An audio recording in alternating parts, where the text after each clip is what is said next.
पवित्र महेंद्र शीद मी इयत्ता पहिली शिकत आहे. रेघ लहान झाली. गोष्ट वाच. अकबर आणि बिरबल एकदा फिरायला गेले होते.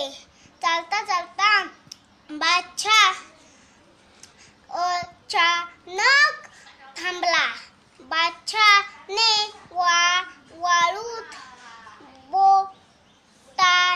बोटाने एक रेघ मारली आणि बिरबलाला विचारले, ही रेघ पाहिलीस?